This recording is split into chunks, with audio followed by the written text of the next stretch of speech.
Greetings, dear ones. I am Kryon of Magnetic Service. And so it is again that there is an assemblage in the room that is greater than the sum of the parts. And this is a quantum statement. For in linearity, you cannot sense even what might be taking place here. And so we ask you to look at the reality that you have as you sit in the chair or listening and temper it to include the possibilities of what we speak. I would like to give you a channeling that I have not given in any form except pieces before. I'd also like to make a statement that this particular channeling will be given again one time, and not necessarily when my partner thinks it will.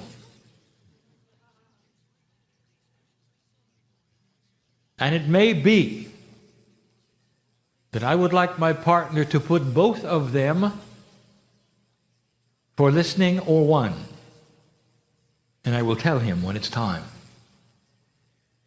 And so it is the way of it that my partner has a learning curve as you do. And the learning curve is that which he needs as well as you. You get used to things that are not in the purview or the dynamics of your reality. And when you step away from your reality, things become difficult. Difficult to see, to describe, to label, to teach. And so it is we go slowly and perhaps even repeat. To all of you who may be listening in any way right now, I say this: blessed is the human being who understands the learning process and is patient with themselves. Human beings tend to be impatient in so many ways, and spiritually the most. They want everything now because they can feel intuitively that it is theirs to have. Do not be discouraged with the process when it does not achieve itself all at once. That is the first instruction of the day. I want to talk about the future. As Kryon, I speak to you with the potentials of what might be. But these particular potentials are manifesting themselves quicker than not. And so I give you these things in the light of what we see, the energies that are out there, and the things that are happening in the dark that you cannot yet see that we do. Not in a dark place, but in the dark, meaning they are not yet public. We are seeing a future for you that is far different than perhaps even you would imagine is there. So let us start with the premise. We have discussed it before. It is an entirely different channeling, a different teaching. Humanity is new. The age of the universe, this universe, the one you are in, even your galaxy, is enormous compared to all of the numbers that you would consider as appropriate for life. Billions of years. Your galaxy has been here. Many revolutions, maybe even up to 16, and some of you will know what I mean, of the stars around the center. When the galaxy was coalesced to the point where it is now and will stay for a long time. And during that time, life occurred all over the galaxy. And we have told you this before. There are civilizations that are millions of years old. The one that seeded you, over 1 million. And you just started. The new kid on the block, you might say. Life tried 5 times to start itself on this planet, and only the 5th time did it succeed. That's cellular life. It's only been literally in the last flash of time that human civilization has occurred in that which we would call a seeded state of enlightenment. That is to say, that those from the stars came and did their work to start you on a path that changed your DNA, and here you are. And it wasn't even 200,000 years ago. And it took another 100,000 for that to be complete. And so here you are, brand new. And yet you have gone through 5 cycles already of what we would call conscious awareness. And this being the 5th one brought me to Earth. 21 years ago, I showed up and I said things are changed. There's a shift going on, and I want to tell you about it because the potential, dear one, that you are going to move through this shift. And you have. You already have. There's no question that you have. Well, right now, even before that magic time of 21 December 2012, we see you have. And there is absolutely no doubt that you are passing this marker. And so we bring you the information of what might be next. And we try to dispel those things that we are hearing, even from those who are very enlightened. You move into a state of graduation, some have called planetary ascension. What will it be like? Now, if you ask those who seeded you, they went through the same thing. And so they can tell you what it's like. They can also tell you the process is longer than you want. But it begins, and you start to see generationally the changes that are going to occur, and I am going to list some of the attributes that will and will not potentially take place. A planet in ascension, passing the marker, becoming far more enlightened. What's it like? And you might say, well, you're turning a page of human nature. You're going to have a spiritual population. No, you're not. Wait a minute, Kryon, it's a message where you're going to ascension status. There's going to be knowledge of past lives, of enlightenment. No, you're not. Not yet. If I had to title this particular message, it would be the recalibration of thought regarding the future. A perception of practicality for you to absorb and understand, because many of you are going to live this. And I don't want you to be disappointed. But I want you to see it when it starts to change. And I want you to understand what it means. Dear ones, there'll come a day when Earth will be everything you think it will be. And it's going to take a while.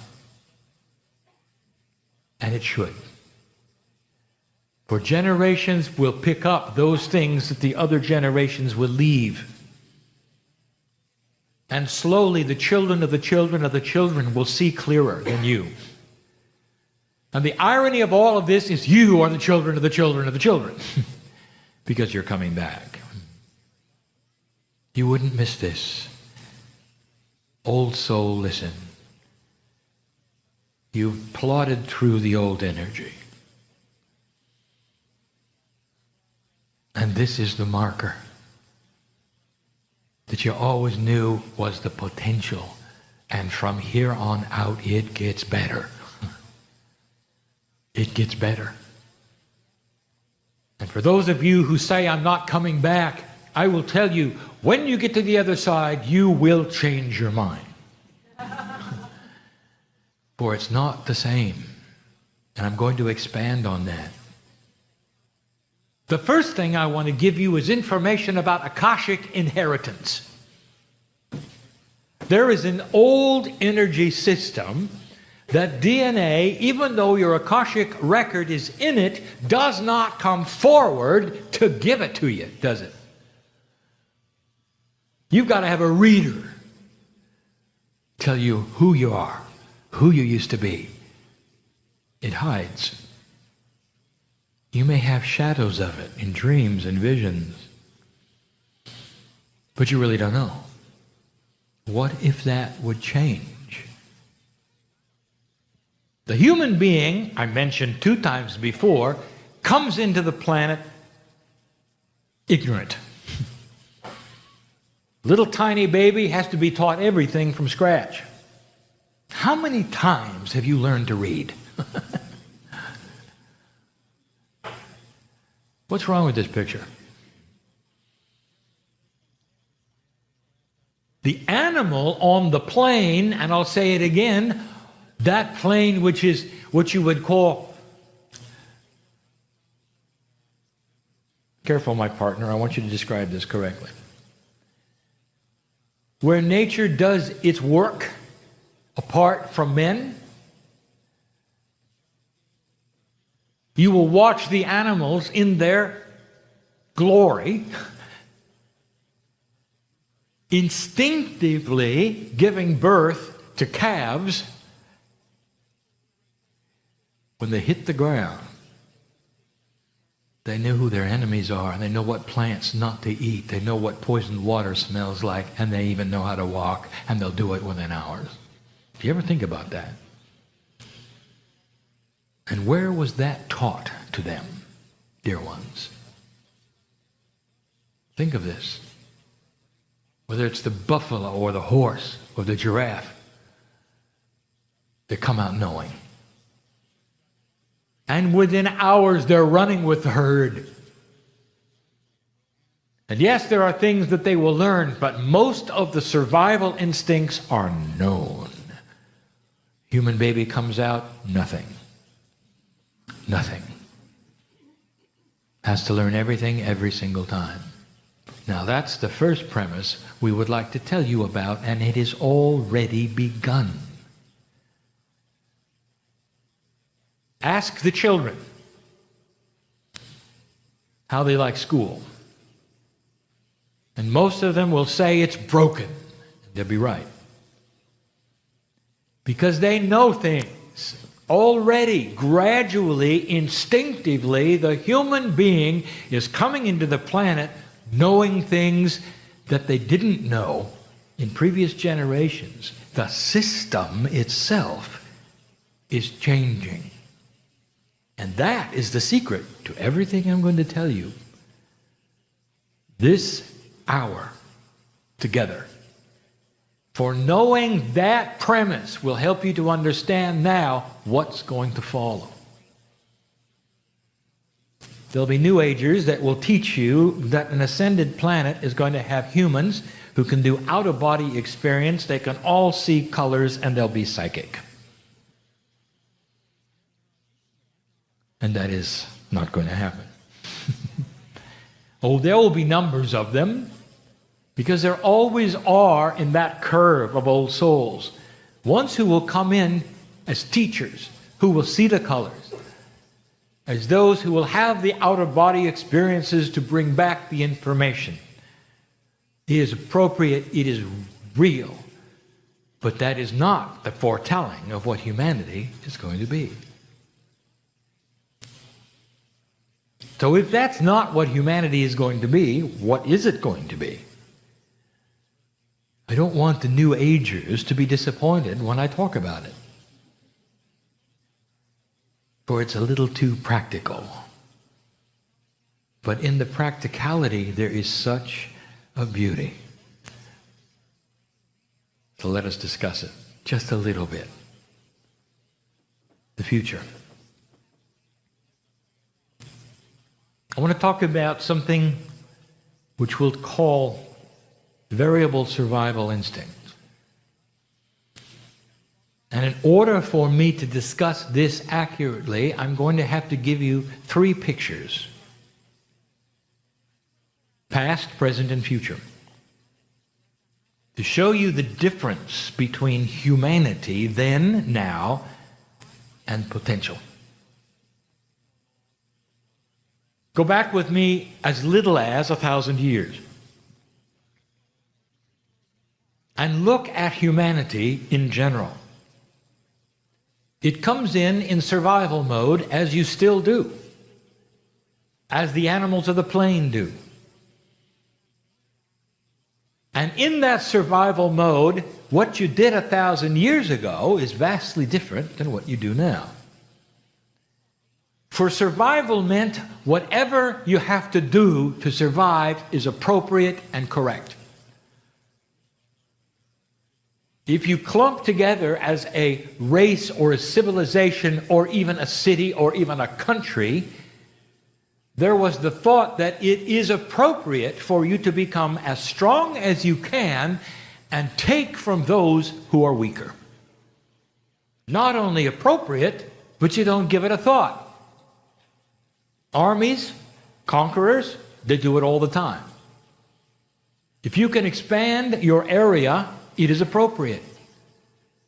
If you burn villages and rape along the way, they are weaker.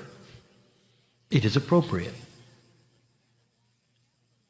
Now I want to give you an irony in this. It wasn't always like this. That is this section of humanity. If you go back 20,000 years, it's not that way.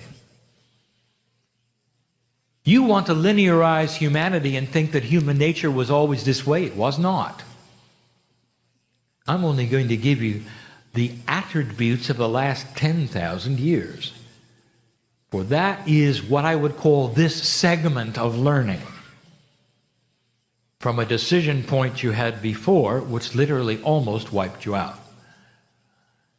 This is what I would call the growth of civilization, and it's normal, and even your seed, space brothers and sisters, went through it. But here you are today, different than that. You come in today with survival instinct, and the survival instinct is the same. Survive. But today, you look at it differently. What is appropriate and not appropriate, somehow along the line, has changed.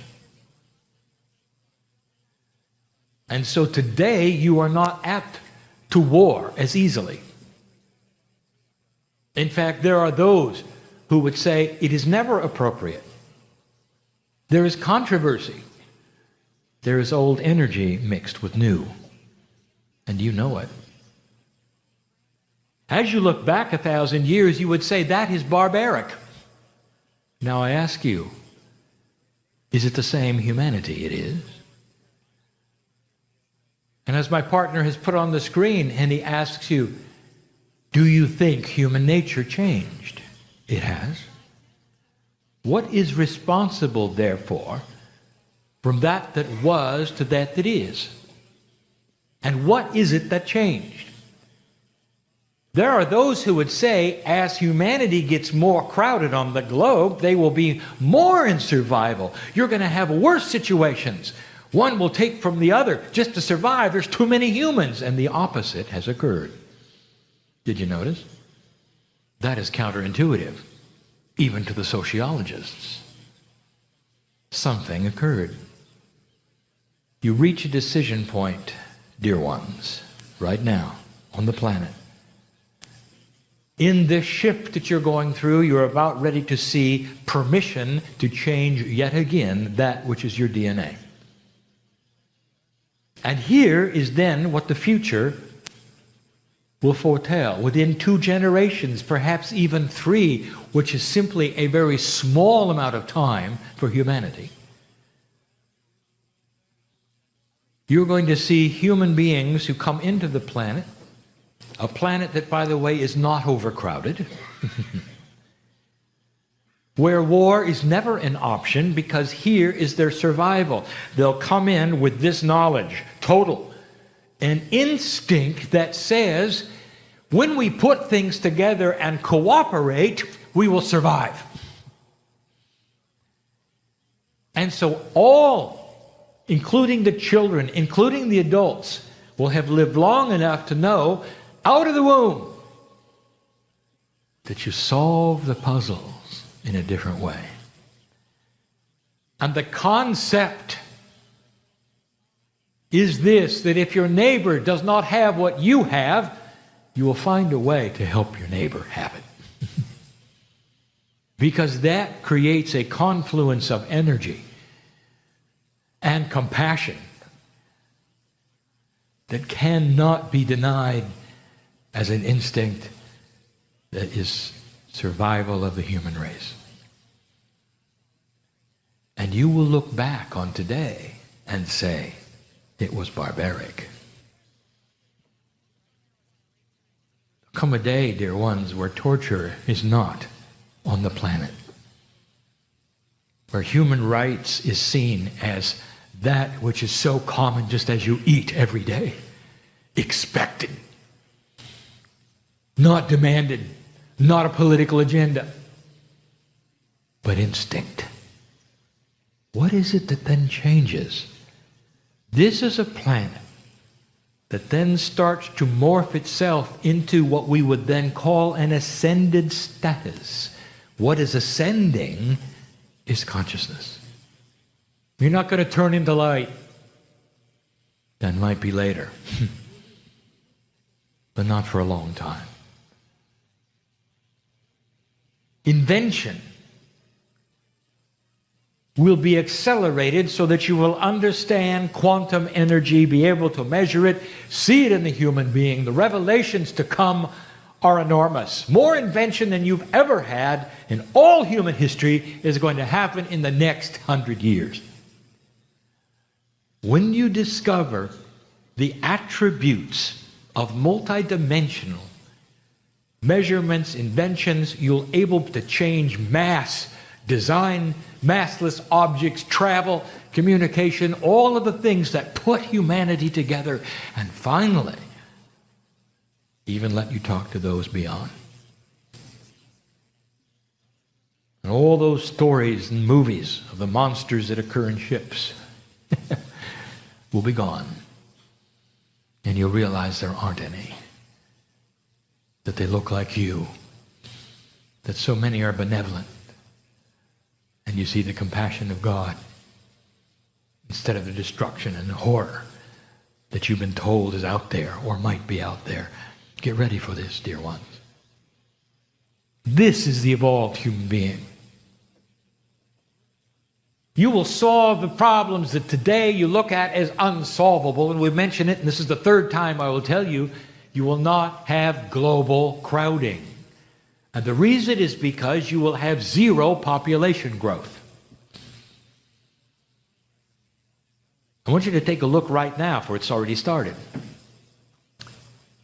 Those places on the planet you would call first world, many of them already have zero population growth. Some have less than that.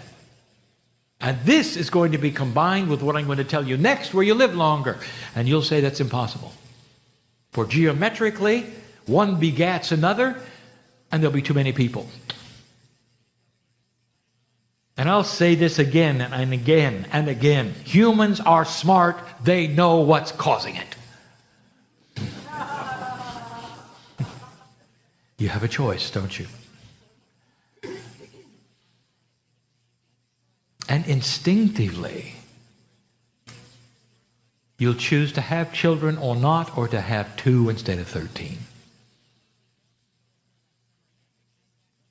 And it will create a situation which nobody expects.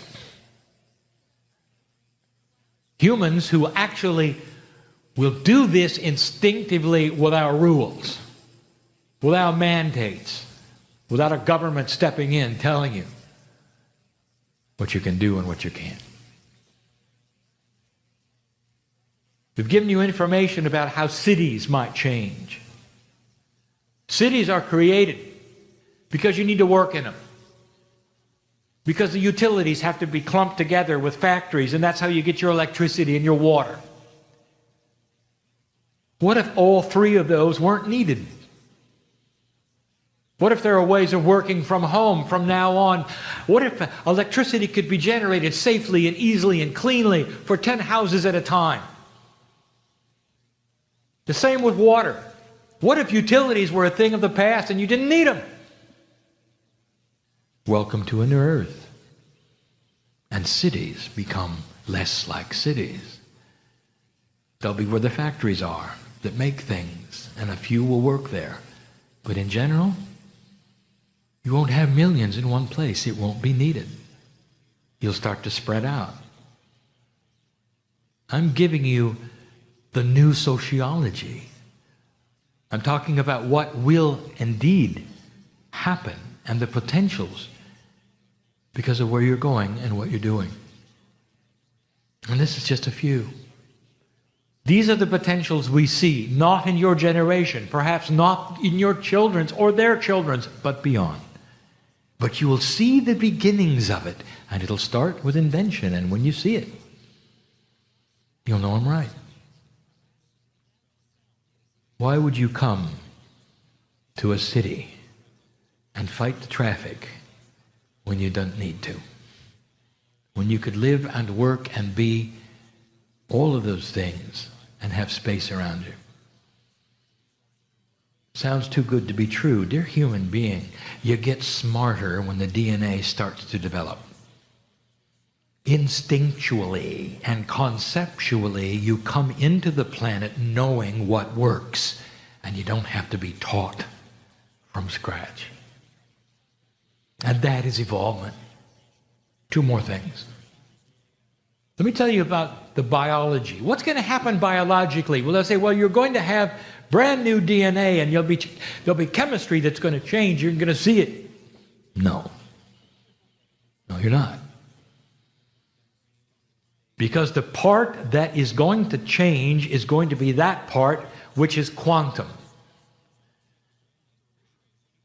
The 90% or so that is seen as doing nothing, which does everything, is going to start shifting. We have spoken of, perhaps inappropriately because it's a linear measurement, a percentage of activation in your DNA, which is currently at less than 30%. A fully activated DNA in a human being at 90 to 100% creates a master who walks the planet, and you've had a number of them. You saw what they did. They were simply full functioning human beings. That's all they were. And what was their message to you? Here was their message. We are full functioning human beings and you can do it too. Take a look. This is your future should you choose to work at it. That was their message. You can do it too. They had divinity inside and they said, we are a part of God and so are you. They said, we are one with everything and so are you. And there were many of them. Some of you chose to worship them, thinking they were like gods, never understanding. They were simply futurists, showing you what was going to happen if you wanted it. That's where you're going. As the DNA begins to amp itself up and work at a more efficient basis, and I'm not going to use percentages, that's so linear. You can't do that in a quantum state. Just say it works better. The biology starts to cooperate. And you live longer. A lot longer. Up to 3 times longer. Not only that, the elimination of disease by itself, because the body now is able to fight it. Where something called innate in the body talks to you on a regular basis intuitively. And if you got a disease in you or a cancer in you, you know it when it begins. And you don't have to report to somebody and get a test to find out later. The body is more aware, it's smarter, it's intelligent. This is DNA at its best, working to give you a conceptual view of your own cellular structure, a self-diagnostics that is intuitive. And it's about time. Can you imagine what that might do to your medical industry? It's actually going to help them. Because when you show up at their doorstep, you'll know what you need. And they'll be able to help you far better. And that's another story where they're going. Where we have told you that there is an inappropriateness right now on the planet, especially in your country. Where keeping people sick for money is at hand. And I'm going to tell you, dear ones, that's going to fall over. Get ready for the demise, as you know it, of Big Pharma. It is not going to continue. It cannot, any more than tobacco did, for the same reasons that it did. Any more that banks can continue doing what they did for the reasons they did, and you took care of it and it hurt. It still hurts. You are recalibrating that which has integrity. One by one, the blocks are falling over. Let this be an announcement to those who think they can continue doing this to get out of the business while you can. For it's going to change.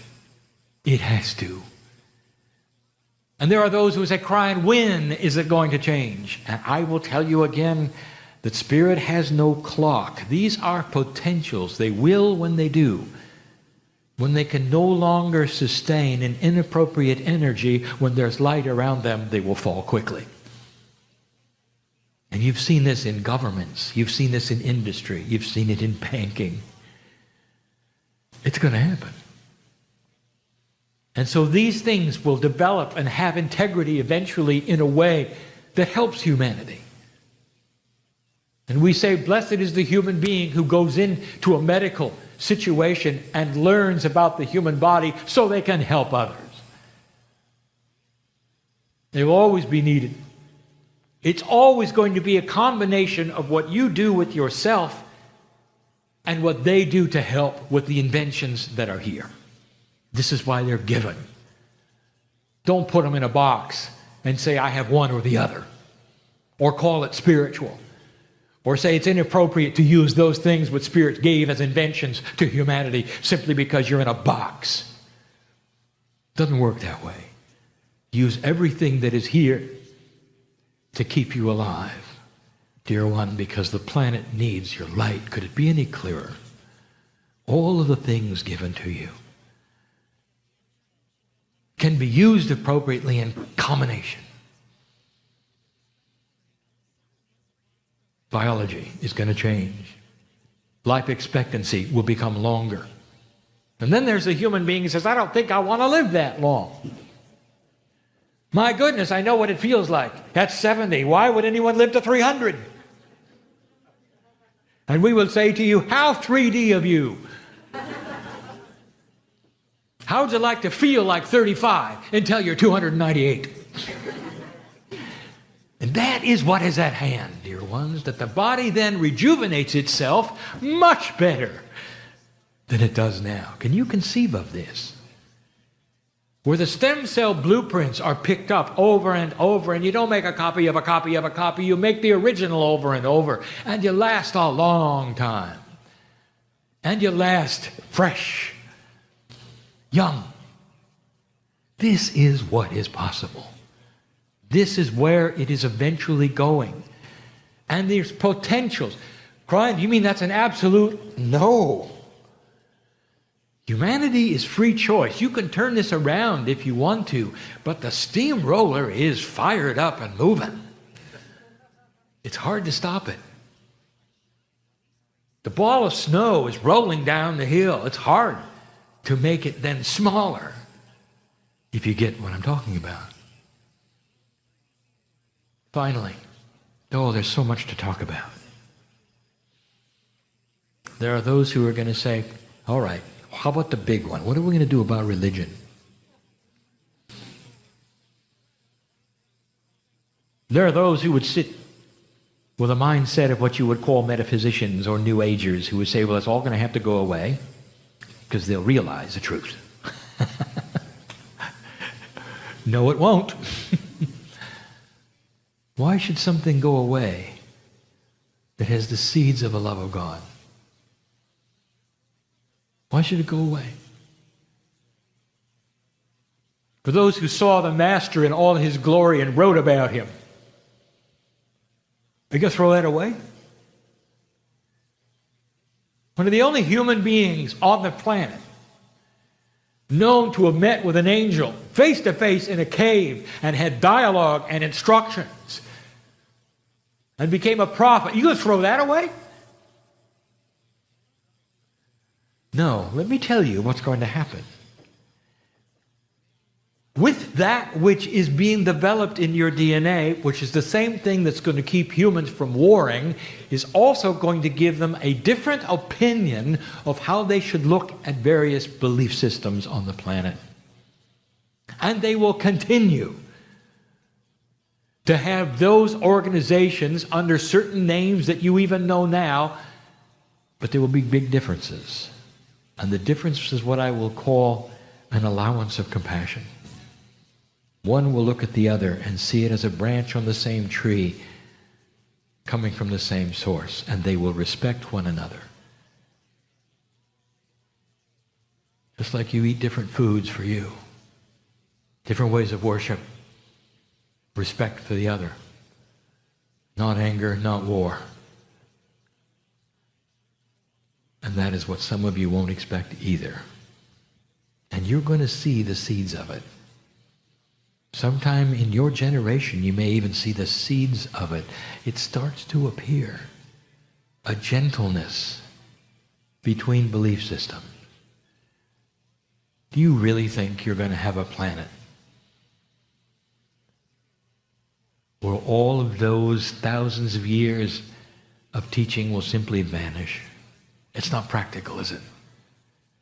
No. Instead, expect them to morph into something that is cooperative, that is beautiful. And the differences are celebrated instead of warring over them. And it's about time. This is the practical. The human being will change in an attitude, in the conceptualness of what is correct and not correct, and what creates survival will be that which is compassionate. This is the new human being. This is the future. You're starting to turn the corner. I've just given you a snapshot of what can be and what we say will take place. Before I go, I want to reiterate again. There's two things that you should celebrate right now in your chair. Number one, that you're going to be there to see it. That you will participate in it. That some of you will have Akashic remembrance, because Akashic inheritance will start to surface. You will come into the planet knowing, absolutely knowing, that you've been here before. That even the religions who don't believe that will see this, acknowledge it, and see it as part of a grand system that fits into their belief system. It gives credibility to the divine in you. And the divine in you is taught by all the religions. A monotheistic God is here on the planet, and that is the belief. And that's the first thing, that you'll be part of it. And the second thing, dear ones, even for those of you who don't believe this, that the children of your children are going to see a better earth, not a worse one. I want you to know this, and that is worth celebrating. You sit in the cusp. You sit right where the seeds are being planted, not even harvested, planted. Seed planters who may not see the harvest in their lifetime can now celebrate the harvest, which will be good. This is the love of God. It's why I'm here. It's why the channelers are here. If you hear a message that is not like this, I want you to examine it carefully, because there's more of us giving you this one than the other. The chances are, if you hear those who would warn you of the upcoming doom, they've got an agenda. Take a look, because it isn't the potential that's actually there. I'll say it again, old energy dies hard. It may be more difficult to come because change is that way. Light worker, old soul, do not fear the change that you have brought. Through the hundreds of lives that you've lived, it is about time that this occurs. Flow with it. Understand it. Celebrate it daily. And thank God you're part of it. For it is the fruition of everything you've done. The very reason we're here. It is no wonder we wash your feet. Ponder these things, for they are the things you created. And so it is.